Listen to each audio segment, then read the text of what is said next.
Hello and welcome to the West Midlands People Podcast with myself, Ashley Wright, and my colleague John Morris, both from West Recruitment Group.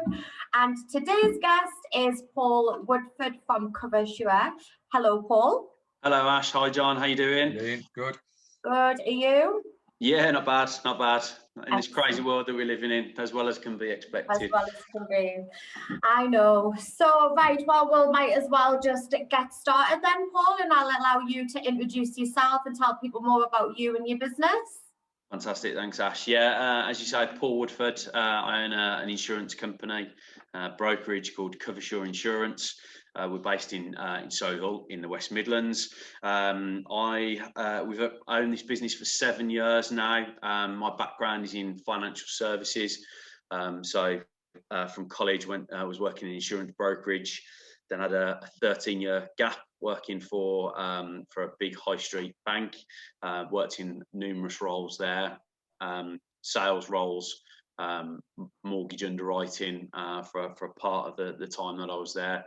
And then, we got the opportunity to purchase this Coversure franchise 7 years ago.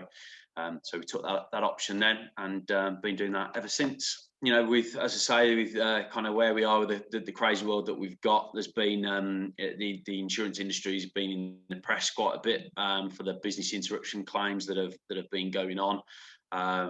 Probably a little bit misleading, some of the headlines that have come out, which has led to some conversations with our clients.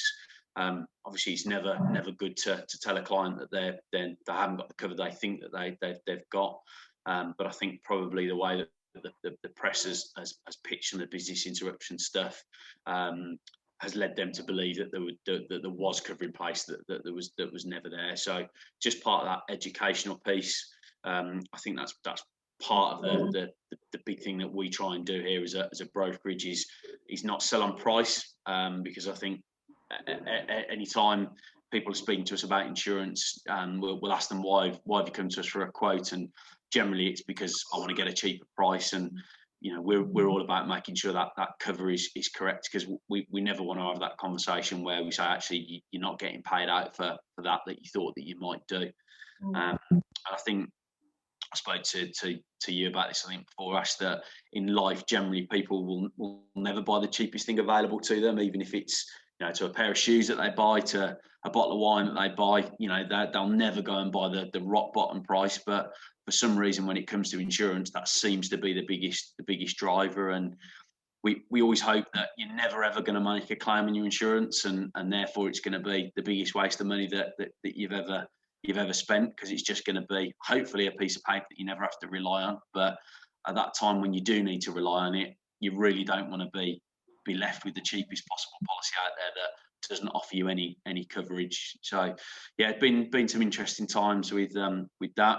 Do you think that it's the price comparison websites that has made people think differently about that? Because I suppose it's different when you're changing your car insurance, but when it's business related insurance, it's two completely different ends of the scale, really. So what advice do you have for people then, I suppose, who might be looking at these price comparison websites from a personal insurance perspective, when actually the business insurance, they could get they're going to get a lot more benefit?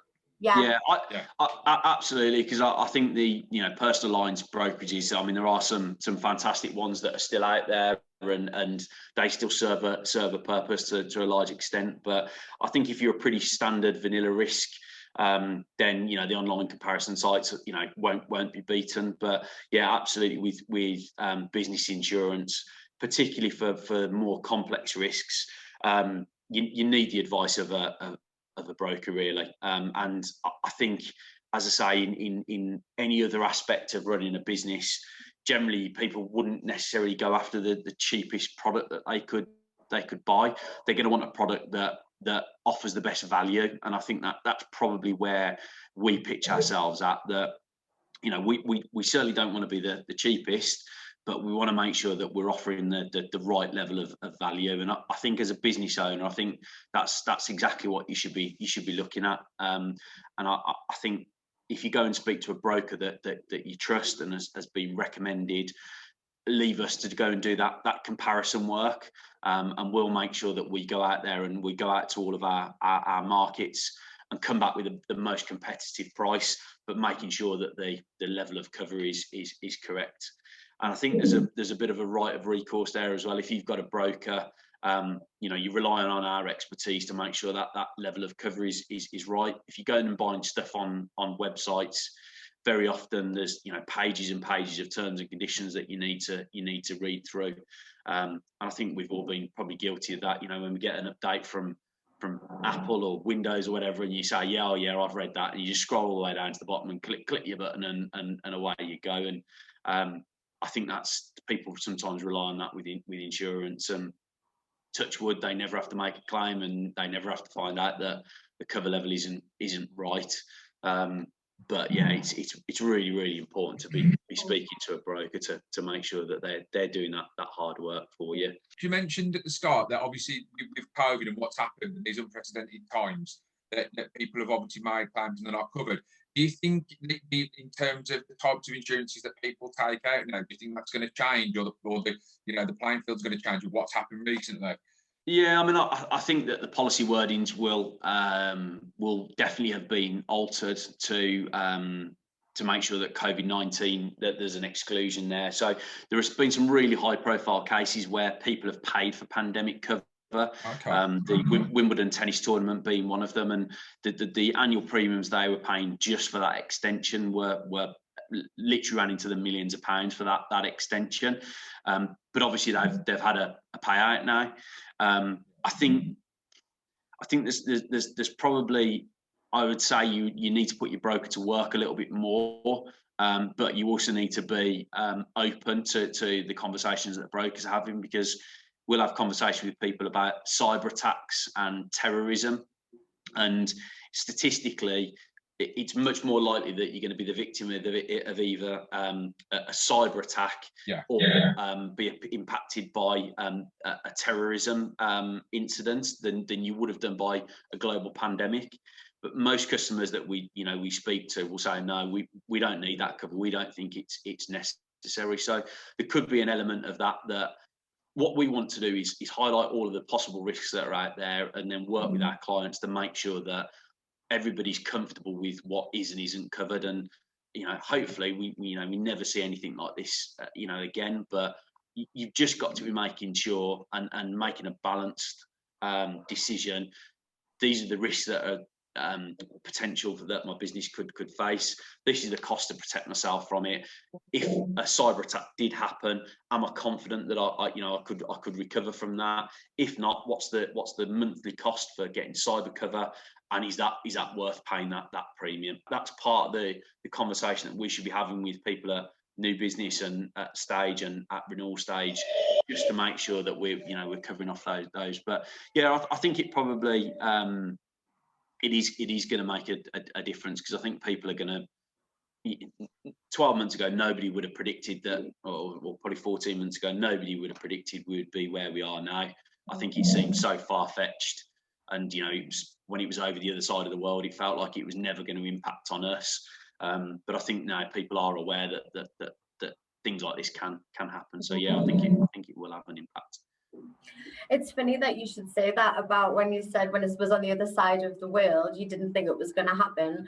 To us, I remember sitting in a board meeting and my finance director was saying, well, when he was talking about Italy and Spain, and I remember I was sat there and I was going, that's not going to happen to us. I was like, don't be ridiculous. And I was adamant that it wasn't going to, because you always think whenever anything happens elsewhere in the world, you just never think that the UK is going to be involved in it.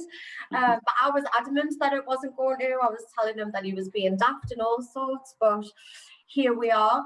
You mentioned cyber attacks, Paul. Now, what advice do you have to people who may think, oh, my business isn't at threat of a cyber attack? Because I've spoken to a lot of people who think that cyber attacks would only happen to possibly more established businesses or businesses in certain industries, but obviously it could happen to any business.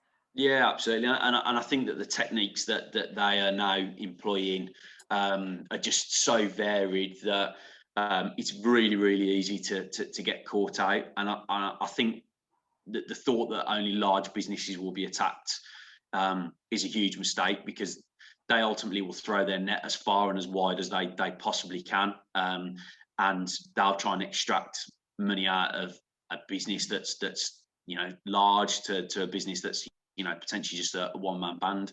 And again, we've seen incidences of that where invoices have been intercepted and account numbers have been changed over on that invoice. So one-man band business has settled say for example an invoice for a van for 15, 20, 30,000 pounds. They then get their supplier calling a couple of days later, chasing that payment up, and they say, "Well, I've already sent it," and then they find out that it's been intercepted and that money's not there, and the van is still needs to be paid for. So yeah, I mean it's horrible to think, because I think that you kind of think that it's the old spam emails that come through, but as I say, it's now getting so sophisticated that ultimately criminals are now moving to that type of a crime, because old school kind of crime, holding up a bank and things like that, are kind of long gone, and so this is the way that criminals are ultimately making their money. So yeah, I mean, we're always happy to have a conversation with people about the level of protection they can get. To basic covers, not really that expensive. Can start from $100 couple £100 per year to fully protect yourself. But yeah, I mean, my advice really at a really basic level is if something doesn't seem right, then generally it isn't, and just double check. So if you're getting invoices over, just pick up the phone and say, "Look, Ashley, I've had this invoice from you. Can I just double check your account number and sort code, and just really, really protect yourself, particularly when it's larger sums of money, and it's somebody that maybe you don't pay that regularly." But yeah, it's kind of seeing it all the time, and it's only going to get more and more prevalent. And I think we'll probably get to a point where insurance companies will include cyber as part of their package cover that they will offer. The majority of insurers are doing it as a standalone cover at the moment, but I really think that will just become part of everyday life. So it will become part of just standard package. But yeah, absolutely should be speaking to your broker about that, and talk about what dangers you could have, because even things like a restaurant might think, how can it impact us? But people have gone in and got access into their database and cancelled out all of their reservations, have gone in and got clients' card details, and it can be catastrophic, even the reputational risk of that. So if you've got restaurant ABC has had that cyber attack on there, makes people think twice about going and booking with them. So the reputational risk that's important, as well as the loss that might be faced. I think it's when you mentioned there about criminal activity changing, I think that's a really valid point to make, because, and John's an ex-copper, so we've got a perfect... I'm fraud for a little bit as well. But it's true though, and I think because everything, we are in such a digital age now, it was only a matter of time before criminal activity moved to becoming online as well, rather than criminals that you see on the street, which I think is what you just assume a criminal will do, but they're very intelligent and very clever. I mean, John, you'll have more to say on this than I will. Yeah, I mean, I'm going back some years now, 15 years ago, but even back then it was scary what they could do, and what they actually taught you in the police was how to become a criminal, because you have to support the things that they do to be able to catch them. And the technology now is a lot more advanced than what it was then, but it was scary even then, some of the things that they could do. You worked for banks, obviously, Paul, and I suppose you saw a lot of that as well. Yeah, absolutely. And I mean, it is so sophisticated, and you do kind of think, as you say there, Ash, a criminal kind of on the street, but these are like huge companies that are turning over probably billions of pounds or dollars or whatever currency.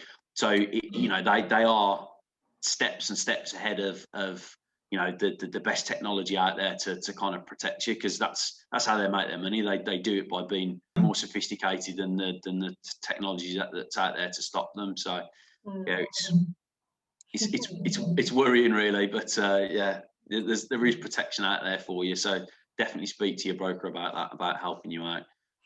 And you mentioned also at the beginning when you were introducing yourself that you actually bought the CoverSure franchise. So what advice would you give to people who are potentially thinking about buying into a franchise, Paul? Because there's a lot of businesses that do franchise. Yeah, so it's there's pros and cons to it. I mean, the franchise that we're part of, CoverSure, has been well established now for over 20 years. It's the biggest insurance franchise out there now. There's about 100 branches across the UK. The pros is that it's up and running for you in terms of the systems and the literature that you'd have, and thinking about logos. We were talking to somebody about that the other day, about how much time sometimes companies spend on thinking about a logo and the brand. Yeah, and ultimately it doesn't. If you speak to a branding guy, they'll probably kill me now, but I don't know if it makes that much difference. My brother works for a large recruitment company, and they had a big song and dance that they were changing their logo, and all they've just done is gone from being all uppercase to changing it to lowercase. And you just kind of think, you've probably spent hundreds of thousands of pounds in consultation fees just to change that. So yeah. I think being part of a franchise, they let you just go away and get on with what you're good at, which is going out there and in our case is engaging with new clients, networking, building on relationships, and just writing business. So I definitely think franchise models generally work, particularly if they've been up and running and been established for a long time. I think the CoverSure is quite good because they do let us run autonomously. So there are some frameworks that we need to work within, but other than that, we are kind of left to our own devices. Whereas if you look at something like I suppose McDonald's is the most successful franchise out there, that they are exactly the same wherever you go. There's pretty much no variation to that, and you're not allowed to step outside what McDonald's do. So I would go and find that out, really, and find out how restricted you are. People obviously want to go out there and work for themselves. So if you're going to go and do that, and it's a franchise model, and ultimately you're still being told what to do, you might not have as much freedom as you might think. So go and test that out, I suppose, is the way to go with that. But yeah, it's good. It's a quick and easy way to get up and running as well, to start from scratch if that's what you want to do. So 7 years you've had the franchise for, which is great. So over the past 7 years, then talk to us about the impact that people and staff have had on your business to allow you to grow. Yeah, I mean it's huge. I mean we can't survive without good quality people, and I think that's always been it's the hardest thing, I suppose. It's your biggest cost, but it's the most important, because as you grow as a business owner, I think if you're a one-man band, you can have your hands on everything, and you speak to every single customer, and you're aware of everything that goes on. But as you start growing, we've got 13 members of staff. I've got to trust that member of staff that speaks to one of our clients is going to give them the same level of service that I'm going to give them. So it's absolutely crucial. I think the role that you guys play is really important with that as well, with the recruitment side of stuff. And I think over the years we've probably always tried to not really recruit for the skill set, although that's obviously massively important, but it's more about recruiting for the attitude. Because if somebody's got a great skill set but got a really bad attitude, ultimately they're not gonna fit in and gonna fall by the wayside. I think if you've got somebody that's got the right attitude, the skill can come over time, and you can train them for that. You can't really train an attitude. So we've had probably gone through far too many staff, really, where we've probably as we've grown, we've needed to expand quickly, and we've probably made a couple of recruitments that have been, I suppose, panicked is probably the best way to put it, and ultimately it's just a bit you end up paying for it really in the long run. You're better off taking a more considered approach and just spending a month or so where you have to put extra hours in to try and make it that work, but ultimately recruit the right person. I think it's just short sighted, I think, just to quickly just recruit. And when I used to work for the bank, they used to do that all the time. They would take 20, 25 people on in a cohort and know that probably half of those wouldn't make it past the first month, and then the other half would fall by the wayside over the next couple of months, and they'd probably be left with 4 or 5 really good quality members out of that 25. I think for a business of our size, it's really important to we can't afford to go and employ 25 people and let 20 of those fall by the wayside. So it's really important, I think, to have a good relationship with you guys, let you understand the culture of our business, because I think that we can weed a lot of people out straight away from that regard. But then I think get you guys to understand what we're looking for in a member of staff, and let you, I suppose, earn your money and get the right people in front of us in the first place. And then if we can get 4 or 5 quality candidates and then pick one from there, I think that's really important. And we even make bad hires as well, and it's just what happens. But I think it's important what you said, not to panic buy, if you like. And I mean, and I've done that as well. When you've got a role that needs filling, you meet someone and you think, oh, they can do a great job, and because you're desperate, you do bring them in, and it doesn't always work out. But what's really important is to understand the true cost of a bad hire, because it goes so much further than their salary. It's the training, it's your time, it's your members of staff time, salaries, and so on to go with all of the training and everything else. So you're right, it's kind of going to be short-term pain for long-term gain if you have a longer process to find the right person. But it's vital it's so true in what you're saying as well about the culture is really important, and you've got to get that across as well when you are hiring. Even if you or whoever else is hiring directly, they've got to really get across the culture and the values of the business, especially now because it's more of a millennial workplace, shall we say, and they're the kind of things that they're looking for, the type of business they're going to, the clients, the culture, the values, working from home now as well. But it is difficult to find good staff, and I can imagine in your sector, being insurance, it can be even more difficult to find experienced staff who also match your business and your values.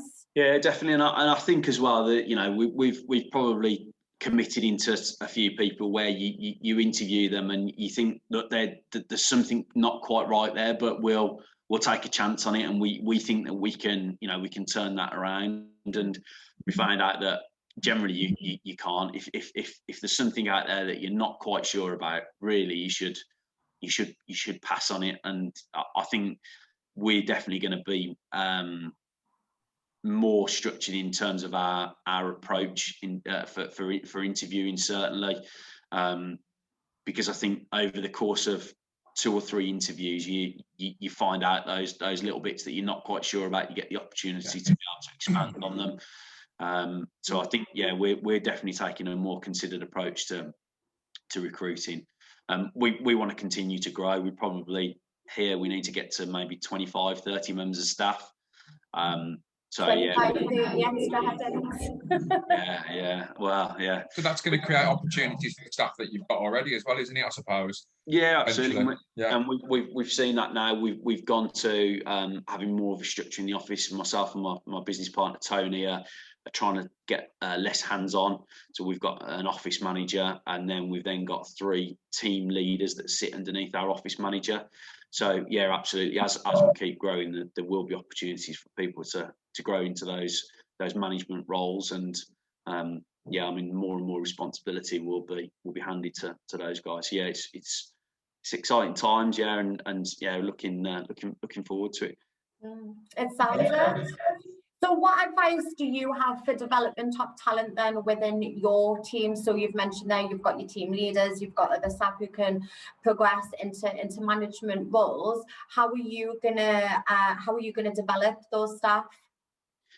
I think empowering people, I think is really important, and I think we've got an over reliance on asking people questions. I think at the moment, particularly in our business, but in general, I think with the onset of Google and Wikipedia and things like that, people want answers immediately and think that it's there straight away. But I think if we've got people that are prepared to go away and find out the answer themselves, I think that problem solving methodology really sets them apart in the long run, because they can go away and I mean, it's a classic, and you'll see it on all the CVs that you get, and we play CV bingo and we get it through, and it's always, can work autonomously or part of a team, and it's just like tick. But I think everyone looks good on paper. No, absolutely, and everyone likes walking and reading and going to the cinema and socialising with their friends. But I think if you can get somebody that truly can go and work autonomously and work through a problem, I think that needs to be nurtured, and they need to be given that empowerment. We say to our staff all the time, we trust you. We pay you a salary every wage. We pay you a salary every month, because we trust you to make the right decisions. So go out there and make the right decisions. And we all make wrong decisions. And when one of those crops up, we'll sit down, we'll go through it, we'll talk through the problem, and we'll see what could have been done differently. And I think that's really important to do that. And I think by doing that and empowering people, people are happy to take on more responsibility. So I think those two things for us are crucial.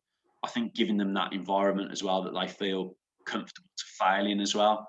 And my pet hate really is people not trying. I'd much rather see somebody try and fail than just give up before they've even tried, because you can't work with people that are like that are prepared to always fall before they even get to the first hurdle, let alone trip over it. So but those are the people that you'll want in the more senior positions as your business grows. So those people who have taken risks and have tried and have failed, then at least you know that they've got the mindset that you're looking for. And yeah, if they screw up, as long as it's not going to cause a catastrophe, then that people make mistakes. We're all human. Christ, don't do this. Well, I mean, our office manager here is brilliant, because whenever there's a problem, she always says that there's no problem that we can't resolve. And I think getting that culture across is fantastic. And I think if you're in a business where you think that you can't make mistakes,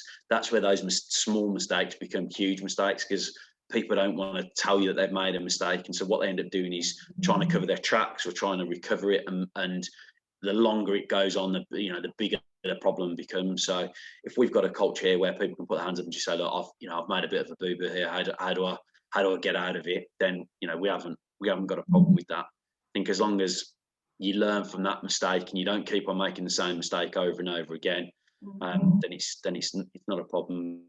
I think character, doesn't it? Yeah, absolutely. Yeah. I think being an Aston Villa fan, I think my defence over the years made many mistakes, and sometimes they learn from it, and sometimes they don't. I feel your pain. Yeah. And finally, then, Paul, obviously, I know you are a West Midlander through and through, constantly taking the mick out of how I say Birmingham. I do, and I also get really upset that you keep telling people that you live in Birmingham when actually you don't live in Birmingham. I know, Solihull. I say Solihull, but you say Solihull. Solihull, yeah. So you're a Silhillian. So what is it that you love about the West Midlands then, Paul? What do I love about the West Midlands? I think that the people are quite misunderstood across probably the UK. I think we come along as and sound not very intelligent, unfortunately. But I think Brummies are pretty self-depreciating, and I think you can certainly have a good laugh with Brummies, and we'll have a good laugh at ourselves, and say how terrible everything is here. But ultimately, it was where the Industrial Revolution started. It's where heavy metal started. It's where the Football League started. So I think there's many good things to shout and sing about the West Midlands. I think Birmingham as a whole, in terms of the city centre, I think over the last few years, probably the last decade or so, has really come on. Obviously, the nightlife is fantastic. Food scene is fantastic. We've got 4 or 5 Michelin stars in Birmingham now, so more than Manchester and Liverpool combined. And most outside of London. So I think that's great. I think we probably need to take a leaf out of Manchester's book and be a bit more proud of ourselves and shout from the rooftops. We've got the Commonwealth Games coming shortly, so I think that'll be a good way for us to showcase what we can do. I think it's just a great place. I think where we are located as well is great. Obviously, living in Solihull, the same as you, Ashley. The network that we've got around us, the airport's really close by. Motorway network is fantastic for getting around. Got the NEC on our doorstep as well, which is brilliant. And I think we're also we're in quite a lucky position where we're probably a 12-minute train ride from where I am to being in the centre of Birmingham, and a 12-minute car ride away from being out in the countryside. So we've got a really good blend there where we are. I think we're pretty lucky from that regard. Excellent. Well, Paul, thank you very much for your time. I've thoroughly enjoyed this conversation, given me a lot to think about. So what's next then? What will we be looking out for in the world of Covershare Insurance?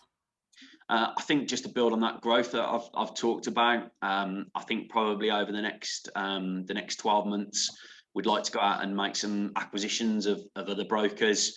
We made 3 acquisitions in 2020, along with moving into a new office space. We've got 3,100 square foot office. So we have got the framework in place to grow.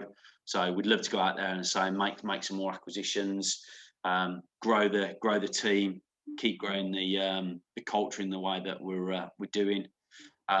We'd love really to speak to anybody in the food and hospitality industry. That's an absolute sweet spot for us.